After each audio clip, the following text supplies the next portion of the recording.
महाराष्ट्र के स्कूलों में कक्षा 1 से कक्षा 5 तक के छात्रों को मराठी और अंग्रेजी के बाद तीसरी भाषा के रूप में हिंदी पढ़ाने के आदेश से राज्य की सियासत गरमा गई है। इस मुद्दे पर जारी विवाद के बीच शिवसेना उद्धव गुट के नेता एक बार फिर से महायुति सरकार को घेरते नजर आ रहे हैं। वहीं उनका साथ उनके भाई राज ठाकरे ने दिया। शिवसेना, यूबीटी और कांग्रेस नेताओं ने महाराष्ट्र सरकार के इस फैसले को निराधार बताते हुए निशाना साधा है।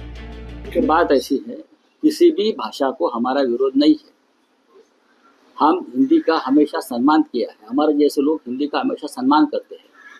हमारा पूरा राष्ट्र का जो काम चलता है, मेरे जैसे लोग हैं हमारे पार्टी के, वो हिंदी में करते हैं। लेकिन प्राइमरी स्कूल में क्लास 4 तक का जो आपने निर्णय लिया है त्रिसूत्री भाषा सूत्र का, कि हम तीसरी भाषा हिंदी का आपको कंपलसरी करेंगे, ये स्कूली बच्चों के ऊपर एक बोझ है। ये एकेडमिक विषय भी है, ये भाषा का विषय भी है और भी कुछ है। तो इस बारे में राज ठाकरे जी ने एक आंदोलन की घोषणा की थी 6 तारीख, और माननीय उद्धव ठाकरे साहब ने घोषणा की थी 7 तारीख। 2 अलग अलग मोर्चे निकल रहे थे एक ही विषय पर। तो एमएनएस चीफ राज ठाकरे जी ने कल मुझे फोन पर बताया कि भैया ये ठीक नहीं लगता है, विषय एक है हमारा और मराठी मानुस के 2 बड़े मोर्चे निकलेंगे, उसे मैसेज ठीक नहीं जाएगा। हमको एक साथ मोर्चा निकालना है और सबको उसमें शामिल करना है। तो मैंने उस बारे में माननीय उद्धव जी से बात की।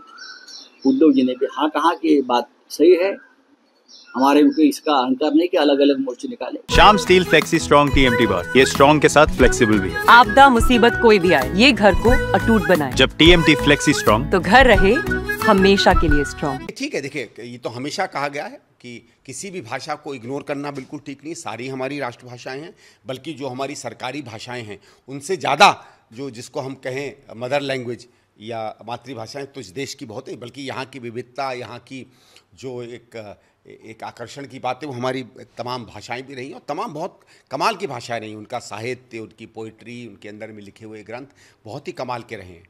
और तो हमको हर भाषा को संजोकर उसको जीवित रखना, लोगों की भावनाएं, लोगों के कल्चर, लोगों की आस्थाएं उससे जुड़ी होती हैं, और उसके साथ साथ किसी भी भाषा को इम्पोज नहीं करना। लेकिन ये भी हमने देखा धीरे धीरे एक तरीके से इस देश में जहाँ जहाँ लोग हैं इधर उधर जाते हैं, नई नई भाषाएं भी सीखते हैं।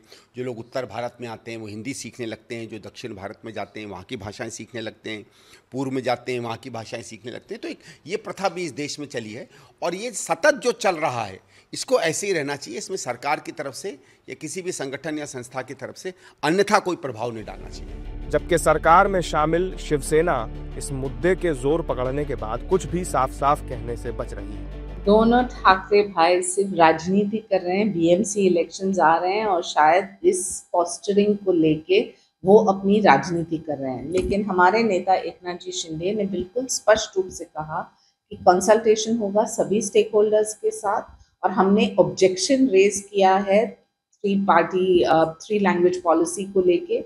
हमारी स्पष्टीकरण ये है कि हमारी मातृभूमि में हमारी मातृभाषा मराठी है, कोई फोर्स्ड इम्पोजिशन नहीं होगा।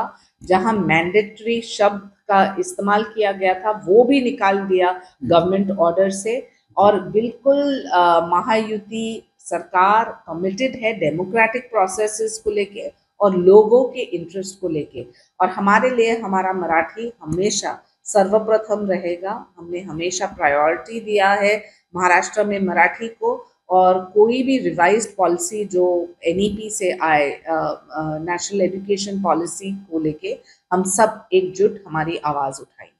मैम, कुछ नेता जो है रामदास आठवले या कुछ और नेता है, वो लगातार मांग कर हिंदी को नेशनल लैंग्वेज दर्जा, राष्ट्रभाषा का दर्जा देना चाहिए। शिवसेना क्या इस मांग को लेकर चाहिए? शिवसेना की मांग है महाराष्ट्र में मराठी, बाकी जो इंग्लिश एक ग्लोबल लैंग्वेज है तो स्वागत है। जो 3rd लैंग्वेज के रूप में बच्चे संस्कृत, हिंदी, कोई भी भाषा सीखना चाहे, अनेकता में एकता, भारत माता की जय हम हमेशा बोलेंगे, लेकिन अंत में जरूर बोलेंगे जय महाराष्ट्र। ये स्टाइल का मामला है। रूपा फ्रंटलाइन।